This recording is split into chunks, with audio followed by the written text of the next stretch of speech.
안녕하세요. 오렌지가 난 교회 매일 만나 시간입니다. 오늘 본문 마태복음 20장 17절에서 28절까지 읽으면서 매일 만나 시작하겠습니다. 예수께서 예루살렘으로 올라가려 하실 때 12제자를 따로 데리시고 길에서 이르시되 보라, 우리가 예루살렘으로 올라가노니 인자가 대제사장들과 서기관들에게 넘겨짐에 그들이 죽이기로 결의하고 이방인들에게 넘겨주어 그를 조롱하고 채찍질하며 십자가에 못 박게 할 것이나 제3일에 살아나리라. 그때 세베대의 아들의 어머니가 그 아들들을 데리고 예수께 와서 절하며 무엇을 구하니 예수께서 이르시되 무엇을 원하느냐. 이르되 나의 두 아들을 주의 나라에서 하나는 주의 우편에 하나는 주의 좌편에 앉게 명하소서. 예수께서 대답하여 이르시되 너희는 너희가 구하는 것을 알지 못하는도다. 내가 마시려는 잔을 너희가 마실 수 있느냐? 그들이 말하되 할 수 있나이다. 이르시되 너희가 과연 내 잔을 마시려니와 내 좌우편에 앉는 것은 내가 주는 것이 아니라 내 아버지께서 누구를 위하여 예비하셨든지 그들이 얻을 것이니라. 열 제자가 듣고 그 두 형제에 대하여 분이 여기거늘 예수께서 제자들을 불러다가 이르시되 이방인의 집권자들이 그들을 임의로 주관하고 그 고관들이 그들에게 권세를 부리는 줄을 너희가 알거니와 너희 중에는 그렇지 않아야 하나니 너희 중에 누구든지 크고자 하는 자는 너희를 섬기는 자가 되고 너희 중에 누구든지 으뜸이 되고자 하는 자는 너희의 종이 되어야 하리라. 인자가 온 것은 섬김을 받으려 함이 아니라 도리어 섬기려 하고 자기 목숨을 많은 사람의 대속물로 주려 함이니라. 아멘. 오늘 함께 읽은 마태복음 이 본문의 말씀은 예수 그리스도께서 세 번째로 당신의 순환에 대해서 예고하는 그런 장면입니다. 예수님께서 이 순환을 예고하시는 그 시간과 장소, 즉 이 마태복음의 역사적인 맥락을 우리 성도님께서 잘 생각해 보시면 좋겠습니다. 예수님께서는 주로 이 북쪽 지역, 갈릴리 지역 그리고 가버나움 지역에서 활동을 하셨습니다. 그리고 이제 예루살렘에 입성하기 위해서 북쪽에서 남쪽으로 이렇게 내려가고 계십니다. 그리고 예수님께서 실제로 예루살렘에 입성을 하시면은 예루살렘 성전은 해발 8,000m 이 고지에 있습니다. 이 8,000피트 고지 위에 있습니다. 그래서 예수님께서는 이 예루살렘 성전으로 올라가셔야 됩니다. 이 땅에 다윗의 자손으로 그리고 유대인의 메시아로 오신 예수님께서 마침내 예루살렘에서 예루살렘 성전으로 올라가셔서 입성하는 그 장면이 앞으로 등장하게 됩니다. 예수님께서 예루살렘으로 올라가시기 전에 오늘 세 번째로 나는 내려가는 길을 걷는다, 나는 내려가는 삶을 살겠다라고 그 말씀하시는 장면이 오늘 마태복음에 등장을 하게 됩니다.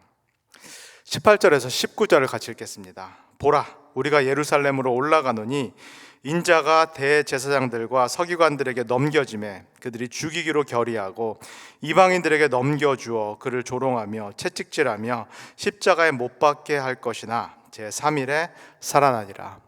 지금 이 예수님의 순환 예고가 마태복음에 등장하는 세 번째 순환 예고고 가장 자세하고 그리고 가장 디테일한 예수님의 고난에 대한 예고입니다.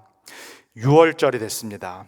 이스라엘을 하나님께서 구원하신 그 출애굽 사건을 기념하는 6월절이 되었고 예수께서 메시아로서 다윗의 자손으로서 예루살렘 성에 입성하시는 그 장면. 근데 예수님께서 말씀하시기를 내가 예루살렘의 왕으로 입성한다라면은 무슨 일이 일어날 것이다 라고 말씀하고 계신가요? 유대인 전체를 대표한다라고 할 수 있는 이 예루살렘 성전의 대제사장들 그리고 서기관들에게 예수님 당신이 넘겨질 것이다 라고 말씀을 합니다. 그리고 왕이신 예수님께서 이 유대인들에게 판결을 받을 것이다, 죄인이라는 그 판결을 받을 것이다 라고 말씀합니다. 그리고 여기서 끝이 아닙니다. 그 당시에 유대인들이 로마 제국의 지배를 받고 있었기 때문에 예수님을 직접적으로 처형할 수 있는 그 공권력이 없습니다. 그래서 이방인들에게, 이 로마 군인들에게 그리고 본디오 빌라도와 같은 로마 집정관에게 또 예수님께서 넘겨질 것이다 라고 말씀을 합니다. 그래서 이 이방인들이, 이 로마 군인들이 공개적으로 예수님을 모욕하고 예수님의 수치를 주고 그리고 예수님을 채찍질하고 그리고 마지막에는 가장 비참한 처형이라고 할 수 있는, 가장 잔인한 처형이라고 할 수 있는, 그것도 사회적 신분이 가장 낮은 사람들, 로마인들에게는, 시민권을 갖고 있는 로마인들에게는 적용할 수 없고, 이 이방인들에게, 로마 입장에서 봤을 때는 외국인들에게, 그리고 파렴치한 죄인들에게만 적용한다라는 그 십자가 처형의 자리로 예수님을 넘겨줄 것이다라고 예수님께서 직접 예고하고 계십니다. 여기서 제가 우리 성도님들께 질문을 드려보겠습니다. 예수님께서 이 과정을 통하여서 십자가에 넘겨지는 이 최후의 이 책임은, 이 잘못은 누구에게 있나요? 저희가 쭉 예수님께서 누구에게 넘겨지고 하는 그 장면을 봤는데, 이 모든 일, 즉 예수님의 죽음의 책임은 누구에게 있나요? 유대인들에게 있나요? 로마인들에게 있나요? 아니면 호산나 호산나 외쳤지만 결국은 예수님을 다 떠난 이 군중들에게 있나요? 아니면은 예수님을 3년 동안 따라다녔지만 십자가에서 결국은 예수님을 버린 이 제자들에게 있나요? 이 모든 과정에 참여한 모든 사람들이 예수님의 십자가의 죽음에 책임이 있습니다. 그 얘기는 유대인, 이방인, 로마인 할 것 없이, 너나 나나 할 것 없이 모든 인류가, 저와 그리고 성도님들을 포함한 모든 사람들이 예수 그리스도의 죽음에 책임이 있다라는 말씀입니다. 이 땅에 오신 하나님의 아들, 그 하나님의 아들, 아는 하나님을 십자가에 단, 하나님을 죽게 만든 그 책임이 다름 아니라 우리 모두에게 있다라는 그런 말씀입니다.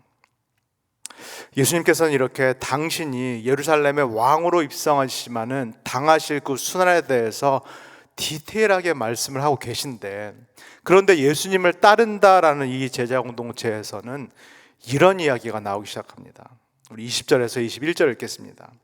그때 세베대의 아들의 어머니가 그 아들들을 데리고 예수께 와서 절하며 무엇을 구하니 예수께서 이르시되 무엇을 원하느냐 이르되 나의 두 아들을 주의 나라에서 하나는 주의 우편에 그리고 하나는 주의 좌편에 앉게 명하소서.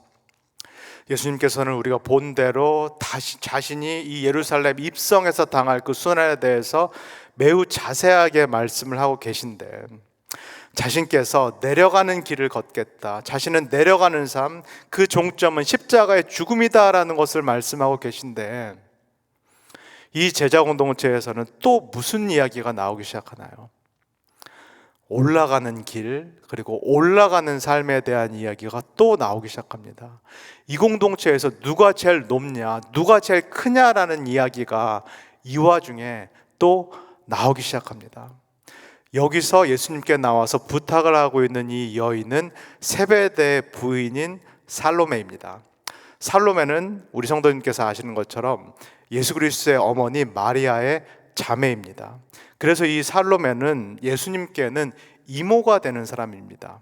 그 이야기는 이 살로메의 두 아들인 야고보와 요한, 예수님의 이 두 제자들이 사실은 예수님과 이종 사촌 관계라는 그런 이야기입니다. 그렇다면 이 살로메가 나와서 지금 예수님께 부탁하고 있는 이것은 무엇인가요? 한마디로 표현하면 친인척 청탁입니다. 예수께서 이제 예루살렘에 입성해서 왕으로 그 자리에 임하실 텐데, 나의 두 아들들을, 당신의 사촌들을 한 명은 우편에 한 명은 좌편에, 즉 한 명은 우의정으로 한 명은 좌의정으로 세워달라는, 그때도 만연했고 그리고 지금도 만연한 이 친인척 인맥 청탁을 지금 살로메가 예수님께 하고 있는 것입니다. 만약에 성도님들이 예수님이시라면은 어떻게 하셨을까요? 예수님께서 지금 3년 동안 이 제자들과 함께 하면서 제자들에게 어떤 삶을 살 것인다라는 것을 친히 말씀하셨고 가르치셨고, 그리고 예수님께서 이 세 번째 순환 예고를 통하여서 당신께서 직접 걸어가고자 하는 그 길이 무엇인지를 분명하게 선명하게 말씀하셨건만, 이 제자들이 여전히 똑같은 이야기를 반복하고 있는 그 상황, 여전히 이 제자 공동체에서 세상 사람들이 하는 이야기가 똑같이 반복해서 나오고 있는 그 상황. 만약에 이 상황이라면은 우리 성도님 같으시면은 어떻게 하셨을까요? 예수님께서 제자들에게 이렇게 응답하십니다. 22절에서 23절입니다. 예수께서 대답하여 이르시되 너희는 너희가 구하는 것을 알지 못하는도다. 내가 마시려는 잔을 너희가 마실 수 있느냐? 그들이 말하되 할 수 있나이다. 이르시되 너희가 과연 내 잔을 마시려니와 내 좌우편에 앉는 것은 내가 주는 것이 아니라 내 아버지께서 누구를 위하여 예비하셨든지 그들이 얻을 것이니라. 이제 예수님께서 야고보와 요한에게 이 두 명의 제자들에게 직접적으로 말씀하고 있습니다. 예수님께서 왕으로 입성하시면은 우리 둘 중에서 누가 우의정이 되고 누가 좌의정이 될 것입니까? 이 이야기를 이 어머니 살로메를 통하여서 하고 있는 야고보와 요한에게 예수님께서 직접적으로 말씀하십니다. 너희들은 지금 무슨 이야기를 하고 있는지조차 모른다. 너희들은 지금 너희들이 무슨 생각을 가지고 이 말을 하고 있는지도 모른다. 너희들은 지금 내가 가고자 하는 이 길이 어떤 길인지조차 모르고 있는 상황이다. 너희들이 계속 구하고 있는 그 삶, 그 길과 정반대의 길을 말하고 있는 나. 너희들은 내가 마실 수 있는 이 잔을 정녕 마실 수 있겠는가? 너희들은 내가 내려가고자 하는 그 길을 정말 따라갈 수 있겠는가? 너희들은 이것이 하나님의 뜻이기 때문에 너희들에게 임하는 그 고난과 고통, 그 순교의 자리를 나와 같이 맞이할 수 있겠는가? 당할 수 있겠는가? 예수님께서 야고보와 요한에게 이 질문을 하자 이 두 제자들이 어떻게 대답하나요? 네, 할 수 있습니다 라고 대답합니다. 마찬가지로 무슨 대답을 하는지 모른 채 네, 할 수 있습니다 라고 말합니다. 이런 대답을 우리가 뭐라고 말하나요? 만용, 과용, 조금 직접적으로 표현하면은 객기다라고 이야기를 합니다. 예수님께서 지금 말씀하시는 이 순교의 길, 십자가의 길은커녕 우리가 다 알듯이 예수님께서 마지막 밤 겟세마네 동산에서 땀방울이 핏방울이 되도록 기도하는 그 자리에서도 하룻밤을 같이 지새울 수 없었던 것이 지금 네, 할 수 있습니다. 내가 그 잔을 마실 수 있습니다 라고 말하는 이 야고보와 요한입니다. 예수님께서 말씀하신 것, 너희들이 이 잔을 너희들이 말한 대로 정말 받을 것이다 라는 것이 실제로 이 두 제자들의 삶에 이루어집니다. 사도행전 12장에서 이 야고보 제자는 헤롯 왕에 의해서 실제로 순교를 당하게 됩니다. 그리고 우리가 알듯이 요한 제자는 밤모섭에 유배를 당해서 거기서 고난과 고통을 겪게 됩니다. 그렇다면 이 두 제자가 순교를 당했고 고난을 겪었기 때문에 이들이 하나님의 나라에서 상급으로 정말 이들이 바랐던 것처럼 우의정과 여의정이, 우의정과 좌의정이 됐을까요? 예수님께서는 딱 잘라서 말씀합니다. 그것은 내 소관이 아니다. 너희들이 순교와 고난을 당했다. 그래서 너희들이 이 공로에 대한 보상으로 상급을 기대할지는 모르겠지만은 예수님께서 딱 잘라서 말씀합니다. 그것은 내 소관이 아니다. 그것은 하나님 아버지께만 달려있다라고 예수님께서 말씀을 하십니다. 옆에서 지금 진행되고 있던 모든 장면들을 보고 있고 그리고 듣고 있었던 나머지 10제자들, 이 10제자들이 이제 더 이상 참지를 못하고 야고보와 요한에게 분한 마음을 품고 또 다툼이 일어나기 시작합니다. 그 10제자들 중에서 분명히 베드로가 있었을 텐데 이 베드로가 가장 심하게 화를 냈으리라 싶습니다. 야, 야고보, 요한, 지금 뭐 하는 거야? 지금 예수님께 친인척 청탁을 하면 어떡해? 너희들 내가 누군지 몰라? 이 제자 공동체에서 원탑이 누구야? 나 베드로야, 베드로. 예수께서 친히 나보고 반석이라고 말씀하신 그 베드로가 나야. 지금 내가 있는데 너희들이 어떻게 예수님께 인맥을 사용해서 지금 청탁을 하고 있어? 아마 제자들 중에서 이런 싸움이 심하게 일어났으리라 싶습니다. 제자들이 막 싸우고 이 안에서 다툼이 일어나니까 예수님께서 제자들에게 이렇게 말씀하십니다. 25절에서 26절입니다. 예수께서 제자들을 불러다가 이르시되 이방인들의 집권자들이 그들을 임의로 주관하고 그 고관들이 그들에게 권세를 부리는 줄을 너희가 알거니와 너희 중에는 그렇지 않아야 하나니 너희 중에 누구든지 크고자 하는 자는 너희를 섬기는 자가 되고 너희 중에 누구든지 으뜸이 되고자 하는 자는 너희의 종이 되어야 하리라. 여기서 핵심은 너희 중에서는 그렇지 않아야 된다라는 말씀. 너희 이 제자 공동체 12명 제자들이 모인 이 공동체에서는 그렇지 않아야 된다라는 말씀입니다. 지금 너희들 로마 제국의 지배를 당하고 있지 않니? 너희들이 로마 제국의 식민지 생활을 하고 있기 때문에 너무나 잘 알고 있지 않니? 저 위에 있는 이 로마 제국, 이 이방인들이 너희들을 임의로 다스리고 있고 그들 마음대로 다스리고 있고 주관하고 있고 너희들을 압제하고 있다라는 거, 그 서름을 너희들이 잘 알고 있지 않니? 그들이 갑질을 해도 너희들이 그걸 당할 수밖에 없다라는 거, 세상이라는 것이 이렇고 세상은 이런 이치와 논리로 돌아간다는 것을 너희들이 직접 식민지 생활을 하면서 몸소 경험하고 있지 않니? 그런데 너희 공동체는 달라야 된다. 너희 중에서는 이런 일이 일어나지 않아야 된다라고 말씀합니다. 이 세상에서 일어나는 일들과 이 논리 이치와는 정반대의 일이 일어나야 된다라고 말씀합니다.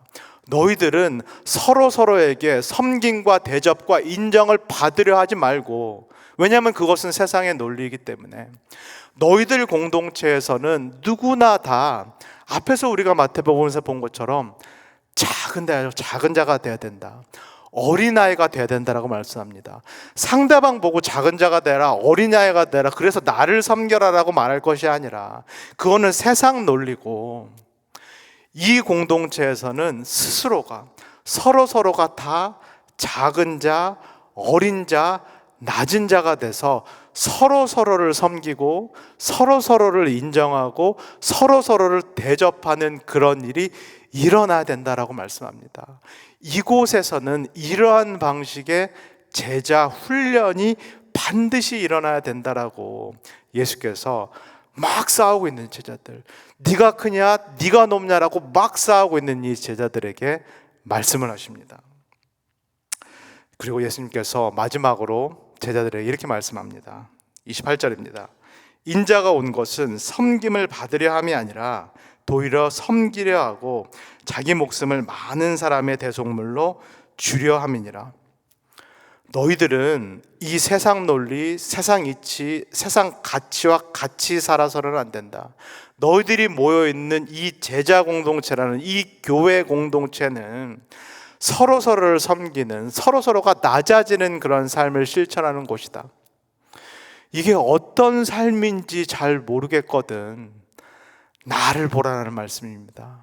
예수님께서 나를 보고 내가 지금 어떤 삶을 살고 있고 내가 어떤 길을 걷고 있는지를 보라는 말씀입니다.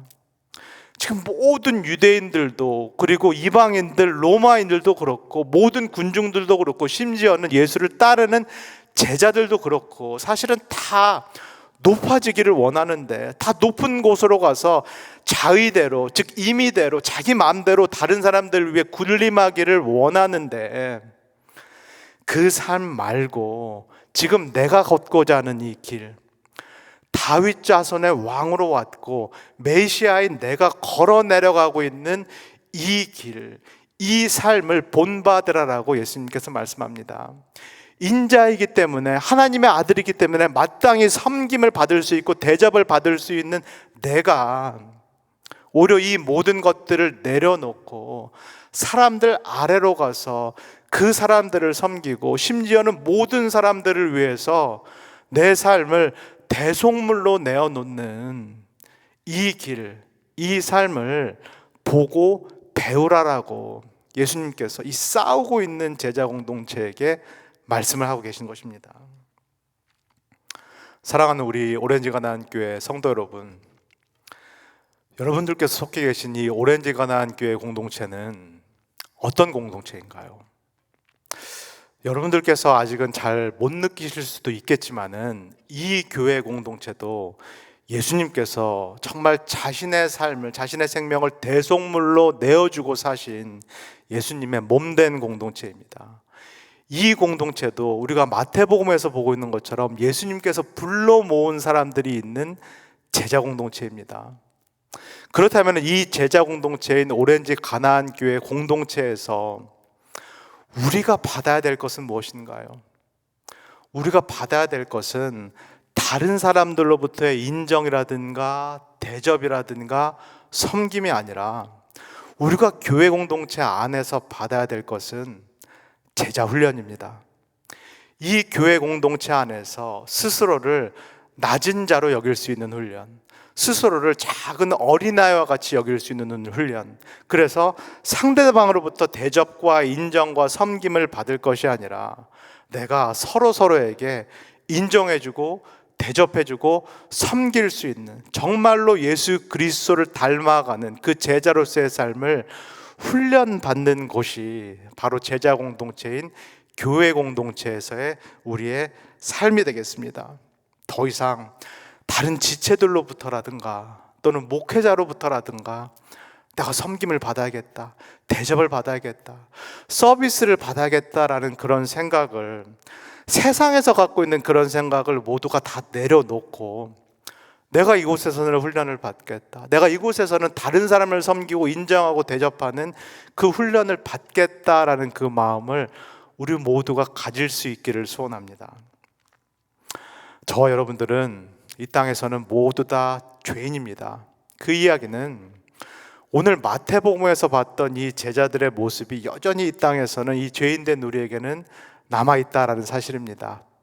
우리는 여전히 세상에서 뿐만 아니라 교회 공동체 안에서도, 제자 공동체 안에서도 높아지기를 원하고 내가 크기를 원하고, 그래서 다른 사람들이 나를 인정해주고 다른 사람들이 나를 섬겨주기를 바라는 그 죄인된 모습이 우리 안에 있다라는 것을 우리가 보게 됩니다.